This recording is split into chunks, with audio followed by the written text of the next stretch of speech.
ಎಲ್ಲರಿಗೂ ನಮಸ್ಕಾರ ಸ್ನೇಹಿತರೆ. ಧನಸ್ಸು ರಾಶಿಯವರ ಗುಣಸ್ವಭಾವ ಹೇಗಿರುತ್ತದೆ? ಧನಸ್ಸು ರಾಶಿಯವರಿಗೆ ಯಾವೆಲ್ಲ ಲಾಭಗಳು ಇವರ ಜೀವನದಲ್ಲಿ ಕಾಣಸಿಗುತ್ತವೆ? ಧನಸ್ಸು ರಾಶಿಯವರ ಹಣಕಾಸಿನ ವಿಚಾರದಲ್ಲಿ ಹೇಗೆಲ್ಲ ಜವಾಬ್ದಾರಿ ನಿಭಾಯಿಸುತ್ತಾರೆ? ಧನಸ್ಸು ರಾಶಿಯವರು ತನ್ನ ಕುಟುಂಬದ ಜವಾಬ್ದಾರಿಯನ್ನು ಹೇಗೆಲ್ಲ ನಿಭಾಯಿಸಿಕೊಂಡು ಹೋಗುತ್ತಾರೆ? ಧನಸ್ಸು ರಾಶಿಯವರ ಮುಂದಿನ ಜೀವನವನ್ನು ಹೇಗೆಲ್ಲ ನಡೆಸುತ್ತಾರೆ? ನಿಮ್ಮ ತಪ್ಪು ಇಲ್ಲದೆ ಯಾರು ನಿನ್ನನ್ನು ನಿಂದಿಸಿದರೂ ಪ್ರತೀಕಾರ ತೀರಿಸಲು ನಿನ್ನ ಕೈಯಲ್ಲಾಗದಿದ್ದ ಕಾಲ ಅವರನ್ನು ತಪ್ಪದೇ ಶಿಕ್ಷಿಸುತ್ತದೆ. ಏಕೆಂದರೆ ಅವರು ಮಾಡಿದ ಕರ್ಮಗಳಿಗೆ ಅವರೇ ಶಿಕ್ಷೆ ಅನುಭವಿಸಬೇಕು. ಧನಸ್ಸು ರಾಶಿಯವರ ಮನಸ್ಸಿನಲ್ಲಿ ಅಡಗಿರುವ ನಿಗೂಢ ಅವ್ಯಕ್ತ ಭಯದ ಬಗ್ಗೆ ಈ ವಿಡಿಯೋದಲ್ಲಿ ತಿಳಿಸಿಕೊಡಲಿದ್ದೇನೆ. ಈ ವಿಡಿಯೋವನ್ನು ಯಾವುದೇ ಕಾರಣಕ್ಕೂ ಸ್ಕಿಪ್ ಮಾಡದೆ ಸಂಪೂರ್ಣವಾಗಿ ಮಾಹಿತಿಯನ್ನು ನೋಡಿದರೆ ಮಾತ್ರ ನಿಮಗೆ ಅರ್ಥವಾಗುತ್ತದೆ. ಅದಕ್ಕೂ ಮೊದಲು ನೀವೇನಾದರೂ ಧನಸ್ಸು ರಾಶಿಯವರಾಗಿದ್ದರೆ, ಜ್ಯೋತಿಷ್ಯ ಶಾಸ್ತ್ರ ಹಾಗೂ ದೇವರನ್ನು ನಂಬುವವರಾಗಿದ್ದರೆ ಈ ವಿಡಿಯೋವನ್ನು ಈಗಲೇ ಲೈಕ್ ಮಾಡಿ ಮತ್ತು ತಪ್ಪದೇ ನಮ್ಮ ಚಾನಲ್ಗೆ ಈಗಲೇ ಸಬ್ಸ್ಕ್ರೈಬ್ ಮಾಡಿಕೊಳ್ಳಿ. ಎಲ್ಲರೂ ಭಕ್ತಿಯಿಂದ ಓಂ ನಮಃ ಶಿವಾಯ ಅಂತ ಕಮೆಂಟ್ ಮಾಡಿ. ಮನುಷ್ಯನಾಗಿ ಹುಟ್ಟಿದ ಮೇಲೆ ಭಯಪಡುವ ಸಹಜ ಗುಣ ಒಬ್ಬೊಬ್ಬರಿಗೆ ಒಂದು ರೀತಿಯ ಭಯವಿರುತ್ತದೆ. ಕೆಲವೊಬ್ಬರಿಗೆ ಭೂತ ಪ್ರೇತಗಳ ಭಯವಿದ್ದರೆ ಕೆಲವರು ಭವಿಷ್ಯತ್ ಕಾಲದ ಬಗ್ಗೆ ಹೆಚ್ಚು ಆಲೋಚನೆ ಮಾಡಿ ಭಯಪಡುತ್ತಾರೆ. ಕುಂಡಲಿಯ 6, 8 ಮತ್ತು 12ನೇ ಭಾವದಿಂದ ಭಯವನ್ನು ಕಂಡುಹಿಡಿಯಬಹುದು. 6ನೇ ಭಾವದಿಂದ ರೋಗ, ಸಾಲ, ಶತ್ರುಗಳ ಬಗ್ಗೆ ಭಯಪಟ್ಟರೆ 8ನೇ ಭಾವದಿಂದ ನಿಗೂಢ ಭಯವನ್ನು, ಅವ್ಯಕ್ತ ಭಯವನ್ನು ಕಂಡುಹಿಡಿಯಬಹುದು. 12ನೇ ಭಾವದಿಂದ ಕಳೆದುಕೊಳ್ಳುವಂತಹ ಭಯವಿರುತ್ತದೆ. ಕಾಲಪುರುಷನ ಕುಂಡಲಿಯಲ್ಲಿ ಧನಸ್ಸು ರಾಶಿ 9ನೇ ಭಾಗವಾಗಿದೆ. ಧನಸ್ಸು ರಾಶಿ ಅಗ್ನಿತತ್ವ ರಾಶಿಯಾಗಿ ಆಗಿದೆ. ಈ ರಾಶಿಯ ಅಧಿಪತಿ ಗುರುಗ್ರಹ, ಪಂಚಮಾಧಿಪತಿ ಮಂಗಳ ಗ್ರಹ, ನವಮಾಧಿಪತಿ ಸೂರ್ಯಗ್ರಹ. ಗುರುಗ್ರಹ ಜ್ಞಾನವನ್ನು, ಜವಾಬ್ದಾರಿಯನ್ನು, ಸಂಸ್ಕಾರವನ್ನು, ಆತ್ಮವಿಶ್ಲೇಷಣೆಯನ್ನು, ಗೌರವವನ್ನು ಪ್ರತಿನಿಧಿಸುತ್ತದೆ.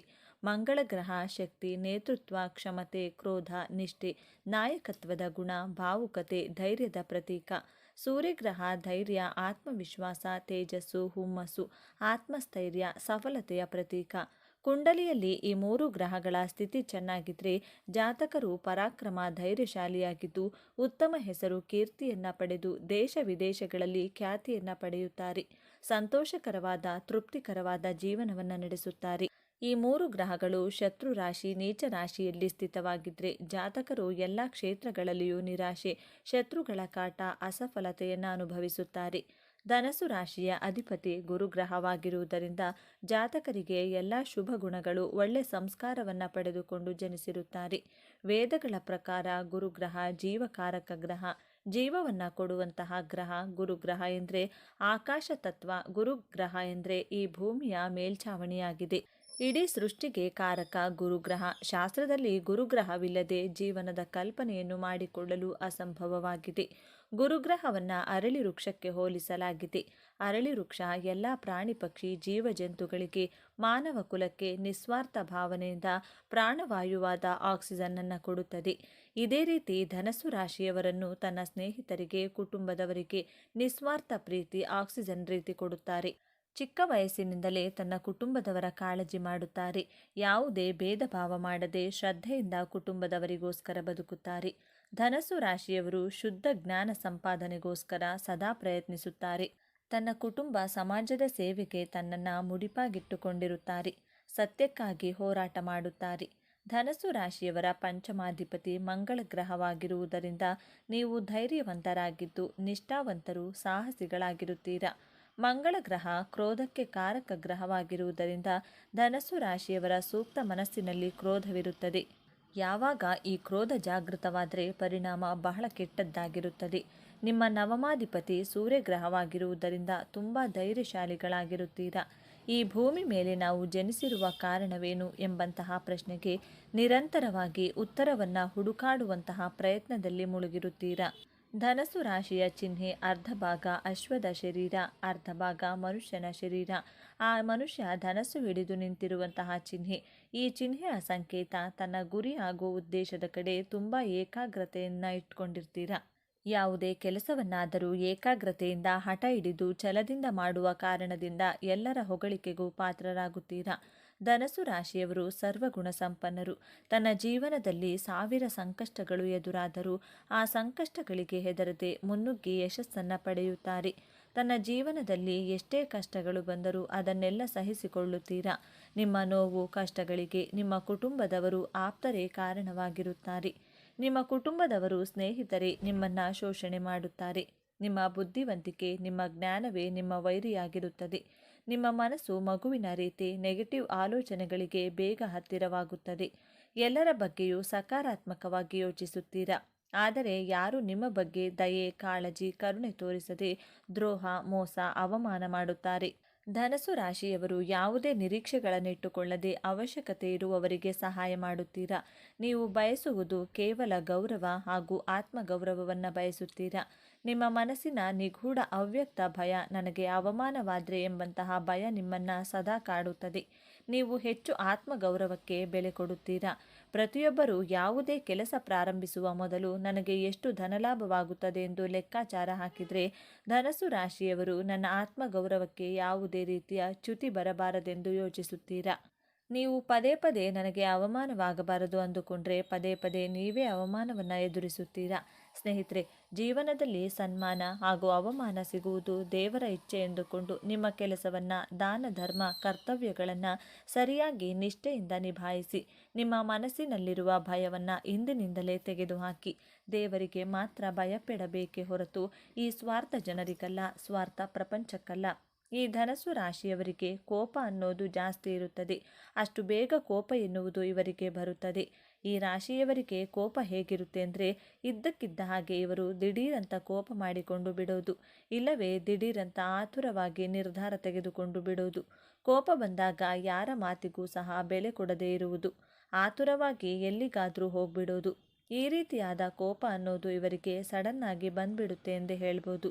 ಧನಸ್ಸು ರಾಶಿಯವರಿಗೆ ಶತ್ರುಗಳು ಜಾಸ್ತಿ ಇರ್ತಾರೆ, ಸಮಸ್ಯೆಗಳನ್ನು ಮಾಡ್ತಾ ಇರ್ತಾರೆ. ನೀವು ಉದ್ಧಾರ ಆಗ್ತಿದ್ದೀರಾ ಅಂದರೆ ನಿಮ್ಮನ್ನು ಹಾಳು ಮಾಡೋಕೆ ಕಾಯ್ತಿರ್ತಾರೆ. ಆದರೆ ಶತ್ರುಗಳ ವಿರುದ್ಧವಾಗಿ ನಿಮಗೆ ಜಯ ಸಿಕ್ಕೇ ಸಿಗುತ್ತೆ ಎಂದು ಹೇಳ್ಬೋದು. ಶತ್ರುಗಳನ್ನು ಯಾವ ರೀತಿಯಾಗಿ ಪಳಗಿಸಬೇಕು ಎನ್ನುವುದರಲ್ಲಿ ನೀವು ಬಹಳ ನಿಪುಣರೆಂದೇ ಹೇಳ್ಬೋದು. ಇದು ಕೂಡ ನಿಮಗೆ ಪ್ಲಸ್ ಪಾಯಿಂಟ್. ಧನಸ್ಸು ರಾಶಿಯವರಿಗೆ ಸರಳ ಜೀವನ ನಡೆಸೋದು ನಿಮಗೆ ತುಂಬ ಇಷ್ಟ. ನಿಮ್ಮ ಬಳಿ ಎಷ್ಟೇ ದುಡ್ಡಿದ್ರೂ ಸಹ ನೀವು ಸಿಂಪಲ್ ಲೈಫ್ನ ಲೀಡ್ ಮಾಡ್ತಿರ್ತೀರ. ಈ ರಾಶಿಯವರು ಆರಾಮಾಗಿರಬೇಕೆಂದು ಯೋಚನೆ ಮಾಡ್ತೀರಾ. ಬೇರೆಯವರ ಬಗ್ಗೆ ಜಾಸ್ತಿ ತಲೆಕೆಡಿಸಿಕೊಳ್ಳಬಾರದೆಂದು ತಿಳಿದುಕೊಂಡಿರುತ್ತೀರಾ. ಈ ರೀತಿಯ ಜೀವನವನ್ನು ಈ ಧನಸ್ಸು ರಾಶಿಯವರು ಮಾಡಿರ್ತಾರೆ. ಇನ್ನು ಧನಸ್ಸು ರಾಶಿಯವರಿಗೆ ಜ್ಞಾಪಕ ಶಕ್ತಿ ಅನ್ನೋದು ತುಂಬ ಚೆನ್ನಾಗಿರುತ್ತೆ. ಇವರು ತುಂಬ ಚೆನ್ನಾಗಿ ಮೈಂಡಲ್ಲಿ ಏನೇ ವಿಷಯ ಇದ್ದರೂ ಸಹ ಪಾಸಿಟಿವ್ ಆಗಿರ್ತಾರೆ. ಯಾವುದೇ ಘಟನೆಗಳನ್ನು ಸಹ ಅಷ್ಟು ಬೇಗ ಮರೆಯುವುದಿಲ್ಲ. ಇಂತಹ ಸ್ವಭಾವದವರು ಈ ಧನಸ್ಸು ರಾಶಿಯವರು. ಇವೆಲ್ಲವೂ ಸಹ ದೇವರು ಕೊಟ್ಟಂತಹ ವರಗಳ ಬಗ್ಗೆ ಮಾತನಾಡೋದಾದರೆ ಇವರಿಗೆ ಧಾರ್ಮಿಕ ಪ್ರಜ್ಞೆ ಜಾಸ್ತಿ ಇರುತ್ತದೆ. ಹಾಗೆಯೇ ತುಂಬ ಕಷ್ಟಪಡುತ್ತಾರೆ. ಶಾರ್ಟ್ಕಟ್ಟಲ್ಲಿ ಕೆಲಸ ಮಾಡಿಕೊಂಡು ಹಣ ಸಂಪಾದನೆ ಎಂದಿಗೂ ಮಾಡೋದಿಲ್ಲ. ಜೊತೆಗೆ ಇವರು ಸಾಹಸಿಗಳು ಮತ್ತು ಧೈರ್ಯಶಾಲಿಗಳಾಗಿರುತ್ತಾರೆ. ವಿನಯ ಎನ್ನುವುದು ಜಾಸ್ತಿ ಇರುತ್ತದೆ. ಹಾಗೆಯೇ ಬೇರೆಯವರನ್ನ ಬೇಗ ನಂಬಿಬಿಡ್ತಾರೆ. ಇವರು ಬುದ್ಧಿಯಲ್ಲಿ ಚುರುಕು ಸ್ವಭಾವ ಅನ್ನೋದು ಈ ರಾಶಿಯವರಿಗೆ ಜಾಸ್ತಿ ಇರುತ್ತೆ. ಹಾಗಾಗಿ ಇವರು ಇವರ ಜೀವನದಲ್ಲಿ ಬೇಗ ಸಕ್ಸಸ್ ಅನ್ನೋದನ್ನು ಕಾಣ್ತಾರೆ.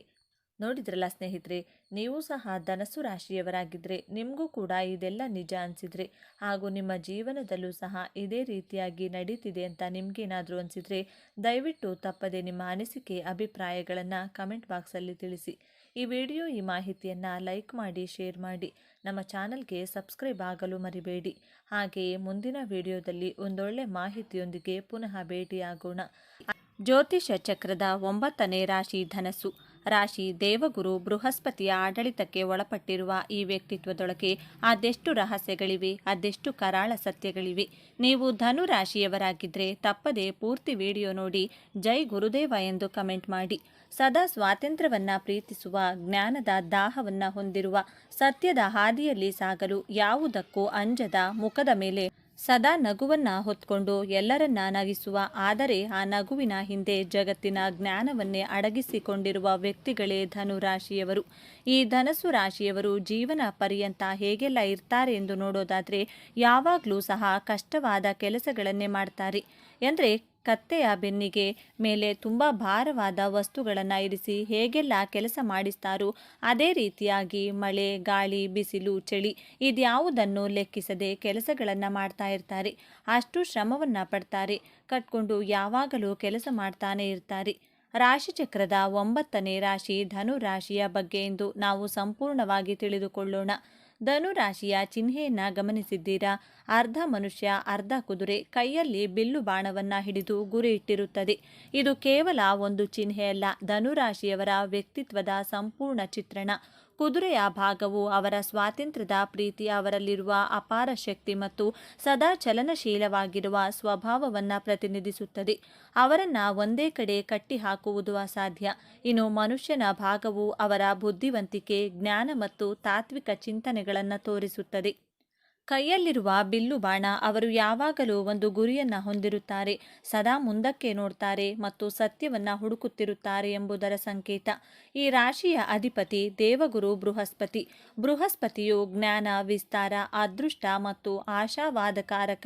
ಹಾಗಾಗಿಯೇ ಧನು ರಾಶಿಯವರಿಗೆ ಹುಟ್ಟಿನಿಂದಲೇ ಕಲಿಯುವ ಹಂಬಲ, ಹೊಸ ವಿಷಯಗಳನ್ನು ತಿಳಿಯುವ ಕುತೂಹಲ ಮತ್ತು ಸಕಾರಾತ್ಮಕ ದೃಷ್ಟಿಕೋನ ರಕ್ತದಲ್ಲಿಯೇ ಬಂದಿರುತ್ತದೆ. ವೃತ್ತಿ ಜೀವನಕ್ಕೆ ಬಂದರೆ ಧನು ರಾಶಿಯವರಿಗೆ ಒಂದೇ ಕಡೆ ಕೂತು ಮಾಡುವ ಕೆಲಸಗಳು ಆಗಿ ಬರುವುದಿಲ್ಲ. ಅವರಿಗೆ ಸವಾಲುಗಳಿರಬೇಕು, ಹೊಸತನವಿರಬೇಕು, ಪ್ರಯಾಣದ ಅವಕಾಶವಿರಬೇಕು. ಇವರು ಹುಟ್ಟು ಶಿಕ್ಷಕರು, ಮಾರ್ಗದರ್ಶಕರು. ಹಾಗಾಗಿ ಇವರು ಬೋಧನೆ, ತರಬೇತಿ, ಕಾನೂನು, ಪ್ರವಾಸೋದ್ಯಮ, ಸಲಹೆಗಾರ, ಲೇಖಕ ಮತ್ತು ಉದ್ಯಮಶೀಲತೆಯಂತಹ ಕ್ಷೇತ್ರಗಳಲ್ಲಿ ಯಶಸ್ವಿಯಾಗುತ್ತಾರೆ. ಹಣಕಾಸಿನ ವಿಚಾರದಲ್ಲಿ ಇವರು ಬಹಳ ಉದಾರಿಗಳು. ಇವರ ಕೈಯಲ್ಲಿ ಹಣ ನಿಲ್ಲುವುದೇ ಕಷ್ಟ. ಜಗತ್ತನ್ನು ನೋಡಲು, ಹೊಸ ಅನುಭವಗಳನ್ನು ಪಡೆಯಲು, ಪುಸ್ತಕಗಳನ್ನು ಕೊಳ್ಳಲು, ಸ್ನೇಹಿತರಿಗೆ ಸಹಾಯ ಮಾಡಲು ಇವರು ಯೋಚಿಸದೆ ಖರ್ಚು ಮಾಡುತ್ತಾರೆ. ಇವರಿಗೆ ಹಣಕ್ಕಿಂತ ಅನುಭವವೇ ಮುಖ್ಯ. ಅದೃಷ್ಟವಶಾತ್ ಗುರುಗ್ರಹದ ಪ್ರಭಾವದಿಂದ ಇವರಿಗೆ ಹಣಕಾಸಿನ ಹರಿವು ಒಂದಲ್ಲ ಒಂದು ರೀತಿಯಲ್ಲಿ ಬರುತ್ತಲೇ ಇರುತ್ತದೆ. ಅವರು ಅತ್ಯಂತ ಆಶಾವಾದಿಗಳು. ಎಂತಹ ಕಷ್ಟದ ಸಂದರ್ಭದಲ್ಲೂ ಎಲ್ಲವೂ ಸರಿಹೋಗುತ್ತದೆ ಎಂಬ ನಂಬಿಕೆ ಅವರಲ್ಲಿರುತ್ತದೆ. ಮೇಲ್ನೋಟಕ್ಕೆ ಇವರು ಬಹಳ ತಮಾಷೆಯ ವ್ಯಕ್ತಿಗಳಾಗಿ ಎಲ್ಲವನ್ನೂ ಹಗುರವಾಗಿ ತೆಗೆದುಕೊಳ್ಳುವವರಂತೆ ಕಾಣುತ್ತಾರೆ. ಅವರ ಮನಸ್ಸು ಜ್ಞಾನದ ಸಾಗರ. ಅಲ್ಲಿ ಸದಾ ಹೊಸ ಯೋಚನೆಗಳು, ತತ್ವಜ್ಞಾನದ ವಿಚಾರಗಳು, ಪ್ರಪಂಚವನ್ನು ಸುತ್ತುವ ಕನಸುಗಳು ಓಡುತ್ತಲೇ ಇರುತ್ತವೆ. ಗಂಟೆಗಟ್ಟಲೆ ಗಂಭೀರ ವಿಷಯಗಳ ಬಗ್ಗೆ ಚರ್ಚೆ ಮಾಡಲು ಇವರು ಸಿದ್ಧ. ಆದರೆ ಅದೇ ಸಮಯದಲ್ಲಿ ಚಿಕ್ಕ ಮಕ್ಕಳಂತೆ ನಗಲು ಇವರು ಸಿದ್ಧ. ಯಾವುದೇ ಹೊಸ ಆವಿಷ್ಕಾರವಾಗಲಿ, ತಂತ್ರಜ್ಞಾನವಾಗಿರಲಿ, ಅದನ್ನು ಕಲಿಯುವುದರಲ್ಲಿ ಇವರು ನಿಪುಣರು. ಯಾವುದೇ ಕೆಲಸ ಕಾರ್ಯಗಳನ್ನು ಸುಲಭವಾಗಿ ಕಲಿಯುವ ಗುರುವಿಗೆ ತಿರುಮಂತ್ರ ಹಾಕುವ ರೀತಿ ನಡೆದುಕೊಳ್ತಾರೆ. ಕೆಲಸ ಕಲಿಸಿದ ಗುರುಗಳಿಗೆ ಹೇಳಿಕೊಡಲು ಮುಂದಾಗ್ತಾರೆ. ಸಾಮಾನ್ಯವಾಗಿ ಎಲ್ಲರೂ ಅಂದುಕೊಳ್ಳುವುದು ಧನು ರಾಶಿಯವರು ಬಹಳ ಹಾಸ್ಯ ಮನೋಭಾವದವರು ಹಾಗೂ ಕಮಿಟ್ ಆಗುವುದಿಲ್ಲ, ಜವಾಬ್ದಾರಿ ತೆಗೆದುಕೊಳ್ಳುವುದಿಲ್ಲ ಎಂದು. ಆದರೆ ಇಲ್ಲಿದೆ ನೋಡಿ ಮೊದಲ ತಿರುವು. ಧನು ರಾಶಿಯವರು ಅತ್ಯಂತ ಪ್ರಾಮಾಣಿಕರು ಮತ್ತು ಸತ್ಯವಂತರು. ಹೌದು, ಇವರು ಸತ್ಯವನ್ನ ಎಷ್ಟು ಪ್ರೀತಿಸ್ತಾರೆ ಅಂದರೆ ಕೆಲವೊಮ್ಮೆ ಸತ್ಯವನ್ನ ಹೇಳಿ ಎಲ್ಲರ ದ್ವೇಷ ಕಟ್ಟಿಕೊಳ್ತಾರೆ. ಇವರಿಗೆ ಸುಳ್ಳು ಹೇಳಲು, ನಾಟಕವಾಡಲು ಬರುವುದೇ ಇಲ್ಲ. ಮನಸ್ಸಿನಲ್ಲಿ ಇರುವುದನ್ನ ನೇರವಾಗಿ ಮುಖಕ್ಕೆ ಹೊಡೆದ ಹಾಗೆ ಹೇಳಿಬಿಡ್ತಾರೆ. ಇದರಿಂದ ಅನೇಕ ಬಾರಿ ಇವರು ಅಹಂಕಾರಿಗಳು, ದುಷ್ಟರೆಂದು ಎನಿಸಿಕೊಳ್ತಾರೆ. ಆದರೆ ಅವರ ಉದ್ದೇಶ ನೋವು ಕೊಡುವುದಲ್ಲ, ಸತ್ಯವನ್ನ ಹೇಳುವುದು ಮಾತ್ರ. ತಮ್ಮನ್ನ ಯಾರಾದರೂ ತಪ್ಪಾಗಿ ಅರ್ಥೈಸಿಕೊಂಡ್ರೆ ಇವರಿಗೆ ತುಂಬ ನೋವಾಗುತ್ತದೆ. ಆದರೆ ಅದನ್ನು ತಮ್ಮ ನಗುವಿನ ಹಿಂದೆ ಮುಚ್ಚಿ ಹಾಕ್ತಾರೆ. ಧನು ರಾಶಿಯವರು ಅತ್ಯುತ್ತಮ ಸ್ನೇಹಿತ. ನಿಮ್ಮ ಜೀವನದಲ್ಲಿ ನಿಮಗೆ ಸ್ಫೂರ್ತಿ ಬೇಕಿದ್ರೆ ಧನು ರಾಶಿಯವರ ಸ್ನೇಹ ಮಾಡಿ. ಅವರು ನಿಮ್ಮನ್ನ ಎಂದಿಗೂ ಕೆಳಕ್ಕೆ ತಳ್ಳುವುದಿಲ್ಲ. ಬದಲಾಗಿ ನಿಮ್ಮಲ್ಲಿ ಧೈರ್ಯ ತುಂಬಿ ನೀನೇನಾದರೂ ಸಾಧಿಸಬಲ್ಲೆ ಎಂದು ಪ್ರೋತ್ಸಾಹಿಸುತ್ತಾರೆ. ಅವರ ಸ್ನೇಹದಲ್ಲಿ ಯಾವುದೇ ಕಲ್ಮಶವಿರುವುದಿಲ್ಲ. ಆದರೆ ಇವರನ್ನ ಅರ್ಥ ಮಾಡಿಕೊಳ್ಳುವುದು ಸ್ವಲ್ಪ ಕಷ್ಟ. ಯಾಕೆಂದರೆ ಇವರ ಸ್ವಾತಂತ್ರ್ಯಕ್ಕೆ ನೀವು ಬೆಲೆ ಕೊಡಬೇಕು. ಅವರನ್ನು ನಿಯಂತ್ರಿಸಲು, ಕಟ್ಟಿಹಾಕಲು ಪ್ರಯತ್ನಿಸಿದರೆ ಅವರು ದೂರ ಓಡಿ ಹೋಗ್ತಾರೆ. ಇವರ ಪ್ರೀತಿ ಹರಿಯುವ ನದಿಯಂತೆ, ಅದಕ್ಕೆ ಅಣೆಕಟ್ಟು ಹಾಕಲು ಸಾಧ್ಯವಿಲ್ಲ. ಪ್ರೀತಿಯ ವಿಷಯದಲ್ಲಿ ಧನು ರಾಶಿಯವರದ್ದು ಒಂದು ಸಾಹಸಮಯ ಪಯಣ. ಇವರು ಪ್ರೀತಿಯಲ್ಲಿ ಬೀಳ್ತಾರೆ, ಆದರೆ ಕಮಿಟ್ಮೆಂಟ್ ಅಥವಾ ಮದುವೆ ಎಂದಾಗ ಹೆದರುತ್ತಾರೆ. ಯಾಕೆಂದರೆ ಸಂಬಂಧವು ತಮ್ಮ ಸ್ವಾತಂತ್ರ್ಯವನ್ನು ಕಸಿದುಕೊಳ್ಳುತ್ತದೆ ಎಂಬ ಭಯ ಅವರಿಗಿರುತ್ತದೆ. ಆದರೆ ಇಲ್ಲಿದೆ ನೋಡಿ ಎರಡನೇ ತಿರುವು. ಒಮ್ಮೆ ಇವರು ಸರಿಯಾದ ವ್ಯಕ್ತಿಯನ್ನ ಭೇಟಿಯಾದರೆ ತಮ್ಮ ಸ್ವಾತಂತ್ರ್ಯವನ್ನ ಹಂಚಿಕೊಳ್ಳಬಲ್ಲ, ತಮ್ಮ ಜ್ಞಾನದ ದಾಹವನ್ನ ಅರ್ಥ ಮಾಡಿಕೊಳ್ಳಬಲ್ಲ ಸಂಗಾತಿ ಸಿಕ್ಕರೆ ಇವರಷ್ಟು ನಿಷ್ಠಾವಂತ ಮತ್ತು ಮೋಜಿನ ಸಂಗಾತಿ ಇನ್ನೊಬ್ಬರಿಲ್ಲ. ಇವರು ಸಂಗಾತಿಯೊಂದಿಗೆ ಜಗತ್ತನ್ನ ಸುತ್ತಲು, ಹೊಸ ವಿಷಯಗಳನ್ನು ಕಲಿಯಲು ಬಯಸುತ್ತಾರೆ. ಇವರ ದಾಂಪತ್ಯ ಪ್ರೀತಿಗಿಂತ ಹೆಚ್ಚಾಗಿ ಸ್ನೇಹ ಮತ್ತು ಬೌದ್ಧಿಕ ಅನ್ಯೋನ್ಯತೆಯ ಮೇಲೆ ನಿಂತಿರುತ್ತದೆ. ಆದರೆ ಇವರ ನೇರ ನುಡಿಗಳು ಮತ್ತು ಕೆಲವೊಮ್ಮೆ ಬೇಜವಾಬ್ದಾರಿ ವರ್ತನೆ ಸಂಗಾತಿಗೆ ಬೇಸರ ತರಿಸಬಹುದು. ಎಲ್ಲರನ್ನೂ ನಗಿಸುವ ಧನು ರಾಶಿಯವರಿಗೆ ದೌರ್ಬಲ್ಯಗಳೇ ಇರುವುದಿಲ್ಲವೇ ಎಂದು ನೋಡೋದಾದರೆ ಖಂಡಿತ ಇವೆ. ವಾಸ್ತವವಾಗಿ ಇವರ ದೊಡ್ಡ ಶಕ್ತಿಯೇ ಕೆಲವೊಮ್ಮೆ ಇವರ ದೊಡ್ಡ ದೌರ್ಬಲ್ಯವಾಗುತ್ತದೆ. ಸತ್ಯ ಹೇಳೋದು ಒಳ್ಳೆಯದು, ಆದರೆ ಎಲ್ಲಿ, ಹೇಗೆ, ಯಾವಾಗ ಹೇಳಬೇಕು ಎಂಬ ವಿವೇಚನೆ ಇವರಲ್ಲಿ ಕಡಿಮೆ. ಇದರಿಂದ ಅನೇಕ ಸಂಬಂಧಗಳನ್ನು ಹಾಳು ಮಾಡಿಕೊಳ್ತಾರೆ. ಆಶಾವಾದದ ಭರದಲ್ಲಿ ತಮ್ಮ ಕೈಲಾಗದ ಭರವಸೆಗಳನ್ನು ಕೊಟ್ಟು ಬಿಡುತ್ತಾರೆ. ನಂತರ ಅದನ್ನು ಪೂರೈಸಲು ಕಷ್ಟಪಡ್ತಾರೆ. ಇವರಿಗೆ ತಾಳ್ಮೆ ಕಡಿಮೆ, ಎಲ್ಲವೂ ವೇಗವಾಗಿ ನಡೆಯಬೇಕು. ಇದರಿಂದ ಒಂದೇ ವಿಷಯದ ಮೇಲೆ ಹೆಚ್ಚು ಕಾಲ ಗಮನ ಹರಿಸಲು ಸಾಧ್ಯವಾಗುವುದಿಲ್ಲ. ಸ್ವಾತಂತ್ರ್ಯದ ಹೆಸರಿನಲ್ಲಿ ಕೆಲವೊಮ್ಮೆ ತಮ್ಮ ಜವಾಬ್ದಾರಿಗಳಿಂದ ದೂರ ಓಡಿ ಹೋಗ್ತಾರೆ. ತಮ್ಮ ಜ್ಞಾನದ ಬಗ್ಗೆ ಇವರಿಗೆ ಹೆಮ್ಮೆ ಇರುತ್ತದೆ. ಹಾಗಾಗಿ ಚರ್ಚೆಗಳಲ್ಲಿ ತಾವೇ ಸರಿಯೆಂದು ವಾದಿಸುತ್ತಾರೆ. ಧನು ರಾಶಿಯವರ ಆರೋಗ್ಯದ ಬಗ್ಗೆ ಹೇಳೋದಾದರೆ ಇವರು ಸಾಮಾನ್ಯವಾಗಿ ಶಕ್ತಿಯುತವಾಗಿರ್ತಾರೆ. ಆದರೆ ಇವರ ಅತಿಯಾದ ಉತ್ಸಾಹ ಮತ್ತು ಸಾಹಸ ಪ್ರವೃತ್ತಿ ಕೆಲವೊಮ್ಮೆ ಅಪಾಯಕ್ಕೆ ದೂಡುತ್ತದೆ. ಇವರಿಗೆ ಮುಖ್ಯವಾಗಿ ಕಾಡುವ ಸಮಸ್ಯೆಗಳು ತೊಡೆ, ಸೊಂಟ ಮತ್ತು ಯಕೃತ್ತಿಗೆ ಸಂಬಂಧಿಸಿದ್ದು. ಅತಿಯಾಗಿ ತಿನ್ನುವುದು ಮತ್ತು ಕುಡಿಯುವುದರಿಂದ ಯಕೃತ್ತಿನ ಸಮಸ್ಯೆಗಳು ಬರಬಹುದು. ಕ್ರೀಡೆ ಮತ್ತು ಸಾಹಸಗಳಲ್ಲಿ ತೊಡಗುವುದರಿಂದ ಆರೋಗ್ಯ ಸಮಸ್ಯೆಗಳು ಸಾಮಾನ್ಯ. ಇವರು ತಮ್ಮ ಆಹಾರ ಪದ್ಧತಿಯಲ್ಲಿ ಹಿಡಿತ ಸಾಧಿಸುವುದು ಮತ್ತು ಯಾವುದೇ ಸಾಹಸ ಮಾಡುವಾಗ ಜಾಗರೂಕರಾಗಿರುವುದು ಅತ್ಯಗತ್ಯ. ಬನ್ನಿ ಈಗ ಧನು ರಾಶಿಯವರ ಜೀವನದ ಅಂತಿಮ ಮತ್ತು ಅತ್ಯಂತ ದೊಡ್ಡ ತಿರುವಿನ ಬಗ್ಗೆ ಮಾತನಾಡೋಣ. ಗುರುಗ್ರಹದ ಆಳ್ವಿಕೆಯಲ್ಲಿರುವ ಇವರ ಜೀವನದ ಪಯಣವೇ ಒಂದು ದೊಡ್ಡ ಪಾಠ. ಇವರ ಜೀವನದ ಮೊದಲ ಅರ್ಧ ಹುಡುಕಾಟ, ಪ್ರಯೋಗ ಮತ್ತು ತಪ್ಪುಗಳಿಂದ ಕೂಡಿರುತ್ತದೆ. ಇವರು ಅನೇಕ ಕೆಲಸಗಳನ್ನು ಬದಲಾಯಿಸುತ್ತಾರೆ, ಅನೇಕ ಸಂಬಂಧಗಳಲ್ಲಿ ತೊಡಗಿಕೊಳ್ತಾರೆ, ಜಗತ್ತನ್ನು ಸುತ್ತುತ್ತಾರೆ. ಈ ಸಮಯದಲ್ಲಿ ಇವರು ಬೇಜವಾಬ್ದಾರರು, ದಿಕ್ಕಿಲ್ಲದವರೆಂದು ಹಲವರು ಟೀಕಿಸಬಹುದು. ಆದರೆ ಇಲ್ಲೇ ಇರೋದು ನಿಜವಾದ ಮ್ಯಾಜಿಕ್. ಈ ಎಲ್ಲ ಅನುಭವಗಳಿಂದ, ತಪ್ಪುಗಳಿಂದ ಕಲಿತ ಪಾಠಗಳಿಂದ ಇವರು ಅಪಾರ ಜ್ಞಾನ ಮತ್ತು ವಿವೇಕ ಸಂಪಾದಿಸುತ್ತಾರೆ. ವಯಸ್ಸು ಹೆಚ್ಚಾದಂತೆ ಸಾಮಾನ್ಯವಾಗಿ 40 ವರ್ಷಗಳ ನಂತರ ಇವರು ತಾವು ಕಲಿತ ಜ್ಞಾನವನ್ನು ಜಗತ್ತಿಗೆ ಹಂಚಲು ಪ್ರಾರಂಭಿಸುತ್ತಾರೆ. ಆಗ ಇವರು ಅತ್ಯುತ್ತಮ ಗುರುಗಳಾಗಿ, ಸಲಹೆಗಾರರಾಗಿ, ಮಾರ್ಗದರ್ಶಕರಾಗಿ ಬದಲಾಗುತ್ತಾರೆ. ಯಾರು ಇವರನ್ನ ನೋಡಿ ನಕ್ಕಿದ್ದರೂ ಅವರೇ ಇವರ ಬಳಿ ಸಲಹೆ ಕೇಳಲು ಬರುತ್ತಾರೆ. ಇವರ ಜೀವನದ ನಿಜವಾದ ಯಶಸ್ಸಿರುವುದು ಜ್ಞಾನವನ್ನು ಸಂಪಾದಿಸಿ ಅದನ್ನು ಇತರರಿಗೆ ಹಂಚುವುದರಲ್ಲಿ. ಧನು ರಾಶಿಯವರು ತಮ್ಮ ಜೀವನವನ್ನು ಇನ್ನಷ್ಟು ಉತ್ತಮಪಡಿಸಿಕೊಳ್ಳಲು ಕೆಲವು ಸಲಹೆಗಳು ಹೀಗಿದೆ. ಮಾತನಾಡುವ ಮುನ್ನ ಯೋಚಿಸಿ. ನಿಮ್ಮ ಸತ್ಯವು ಇನ್ನೊಬ್ಬರಿಗೆ ನೋವುಂಟು ಮಾಡದಂತೆ ನೋಡಿಕೊಳ್ಳಿ. ತಾಳ್ಮೆಯನ್ನು ಕಲಿಯಿರಿ. ನೀವು ಪ್ರಾರಂಭಿಸಿದ ಕೆಲಸವನ್ನು ಪೂರ್ಣಗೊಳಿಸಲು ಕಲಿಯಿರಿ. ಜವಾಬ್ದಾರಿಯಿಂದ ನುಚಿಕೊಳ್ಳಬೇಡಿ. ಸ್ವಾತಂತ್ರ್ಯ ಮತ್ತು ಜವಾಬ್ದಾರಿಯ ನಡುವೆ ಸಮತೋಲನವನ್ನು ಕಂಡುಕೊಳ್ಳಿ. ಗುರುವಾರದಂದು ವಿಷ್ಣು ಸಹಸ್ರನಾಮ ಅಥವಾ ಗುರು ಸ್ತೋತ್ರವನ್ನು ಪಠಿಸುವುದು, ಹಿರಿಯರಿಗೆ ಮತ್ತು ಗುರುಗಳಿಗೆ ಗೌರವ ಕೊಡುವುದು, ಹಳದಿ ಬಣ್ಣದ ವಸ್ತ್ರಗಳನ್ನು ಧರಿಸುವುದು ನಿಮಗೆ ಶುಭವನ್ನು ತರುತ್ತದೆ. ಹಾಗಾದರೆ ಧನುರಾಶಿ ಎಂದರೆ ಕೇವಲ ತಮಾಷೆ, ಅಲೆಮಾರಿತನ ಅಲ್ಲ. ಅವರ ಒಳಗೆ ಸತ್ಯದ ಹುಡುಕಾಟವಿದೆ, ಜ್ಞಾನದ ದಾಹವಿದೆ, ಯಾರನ್ನು ನೋಯಿಸದ ಶುದ್ಧ ಮನಸ್ಸಿದೆ ಮತ್ತು ಎಲ್ಲಕ್ಕಿಂತ ಹೆಚ್ಚಾಗಿ ಬಿದ್ದರೂ ಎದ್ದು ನಿಲ್ಲುವ ಅದ್ಭುತ ಆಶಾವಾದವಿದೆ. ಅವರು ತಮ್ಮ ಸುತ್ತಲಿರುವವರಿಗೆ ಜ್ಞಾನದ ಬೆಳಕನ್ನು ನೀಡುವ ಇವರು. ಮುಂದಿನ ಬಾರಿ ನೀವು ಯಾವುದೇ ಧನು ರಾಶಿಯವರನ್ನು ಭೇಟಿಯಾದಾಗ ಅವರ ತಮಾಷೆಯ ಮಾತಿನ ಹಿಂದಿರುವ ಜ್ಞಾನ ಮತ್ತು ತತ್ವಜ್ಞಾನಿಯನ್ನು ಅರ್ಥ ಮಾಡಿಕೊಳ್ಳಲು ಪ್ರಯತ್ನಿಸಿ. ಇದೇ ತರಹದ ಜ್ಯೋತಿಷ್ಯಕ್ಕೆ ಸಂಬಂಧಪಟ್ಟಂಥ ವಿಡಿಯೋಗಳನ್ನು ನೋಡಲು ನಮ್ಮ ಚಾನಲ್ಗೆ ಸಬ್ಸ್ಕ್ರೈಬ್ ಆಗಿ, ವಿಡಿಯೋ ಲೈಕ್ ಮಾಡಿ, ಶೇರ್ ಮಾಡಿ. ಧನ್ಯವಾದಗಳು.